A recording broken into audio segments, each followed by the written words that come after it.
Você já teve aquela sensação de que passou a vida inteira se esforçando para parecer normal, sem nem saber direito o que estava tentando corrigir? Tem gente que chega no consultório com 40, 45, 30 anos, depois de muito tempo, muitos anos de terapia para ansiedade, para depressão, para dificuldade de socialização, e descobre meio que por acaso que a raiz de tudo isso sempre foi o autismo. Só que ninguém percebeu isso antes.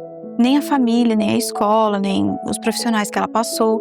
Isso acontece muito mais do que a gente imagina. Antes de começar, deixa eu me apresentar rapidinho. Eu sou a Mônica Mariani, sou psicóloga e neuropsicóloga, especialista em terapia cognitivo-comportamental. E no meu dia a dia de consultório, esse é um tema que aparece com uma frequência bastante alta e que sempre chama a atenção. Eu quero te mostrar hoje, no vídeo de hoje, alguns sinais de autismo em adultos que costumam passar batido a vida toda, principalmente quando a pessoa tem uma inteligência preservada, é esforçada e aprendeu sem perceber a se camuflar para sobreviver socialmente. Bom, antes de entrar nos sinais, eu preciso te explicar uma coisa importante. O autismo em adultos, principalmente em quem teve um desenvolvimento de linguagem típico e uma boa capacidade cognitiva, ele é frequentemente invisível. E isso tem nome, inclusive. Se chama camuflagem social ou masking. É quando a pessoa observa o comportamento dos outros, estuda, copia e cria uma espécie de personagem que funciona socialmente, mesmo que por dentro dela ela esteja gastando uma energia absurda para manter aquele personagem. Isso é ainda mais comum em mulheres, que desde pequenas são socialmente pressionadas a se adaptar, ser educadas, não causar incômodo. Então, muitas vezes, o sinal não é a ausência de habilidade social, é o esforço monumental, extraordinário por trás dela. O primeiro sinal é uma exaustão desproporcional depois de interações sociais, mesmo as que a pessoa gostou. E não é a introversão comum, tipo, eu prefiro ficar em casa. É sair de um evento, de um jantar, de uma reunião, do trabalho e sentir que precisa de horas, às vezes um dia inteiro sozinha, em silêncio, sem estímulo nenhum para se recuperar. Como se tivesse gastado uma bateria que os outros nem precisam, parece que nem tocam. E isso acontece porque para essa pessoa manter contato visual, controlar expressões faciais, decodificar tom de voz, ironia, sarcasmo, tudo isso exige um processamento muito trabalhoso.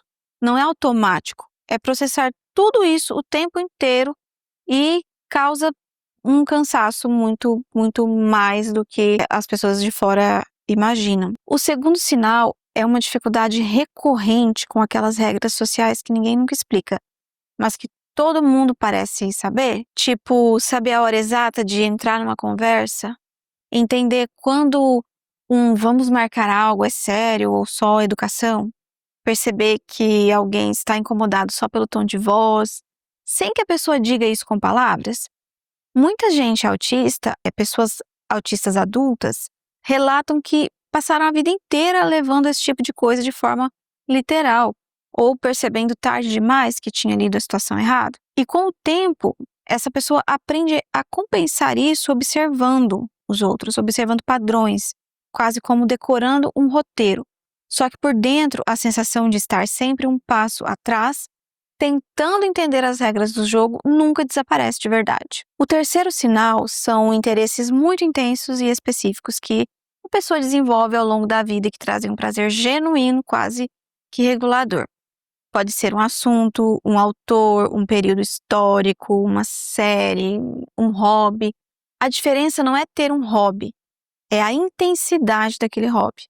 É a vontade de saber tudo sobre aquilo, de voltar naquele assunto sempre que precisa se acalmar, de sentir um alívio quase que físico quando pode falar sobre ele. Muitos adultos aprendem a esconder isso também, porque em algum momento da vida alguém disse que aquilo era exagero ou coisa de criança, ou simplesmente ficou constrangida de falar demais sobre um assunto só. Então, guarda aquilo para si mesma e segue vivendo com uma parte inteira da própria identidade meio que invisível. O quarto sinal é a sensibilidade sensorial que a pessoa aprendeu a normalizar, mas que sempre esteve ali. Etiqueta de roupa incomodando o dia inteiro, barulho de talher raspando no prato, luz fluorescente de escritório causando dor de cabeça, sem um outro motivo, ambientes com muita gente falando ao mesmo tempo. A pessoa geralmente não associa isso a nada além de manias ou frescura, porque aprendeu desde cedo a não reclamar, a se adaptar, a vestir a roupa que incomoda e seguir o dia.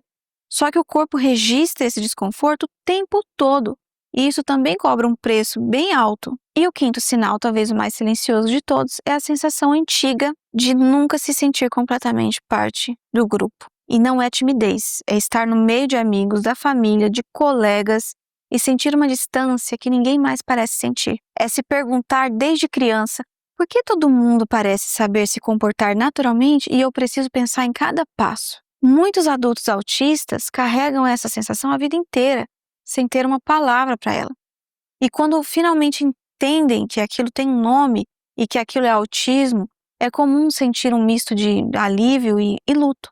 Alívio por finalmente entender e luto pelo tempo que passaram se culpando, se cobrando até por algo que nunca foi realmente falta de esforço, falta de vontade, né? E eu preciso deixar bem claro uma coisa: nada disso sozinho fecha um diagnóstico, tá?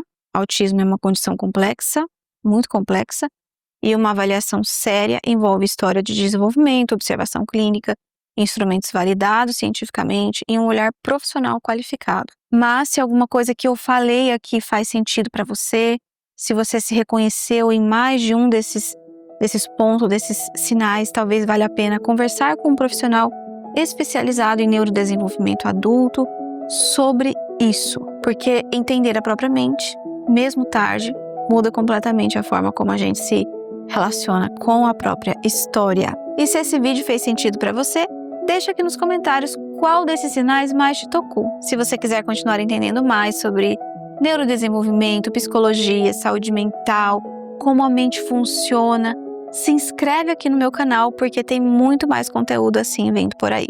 Até o próximo vídeo!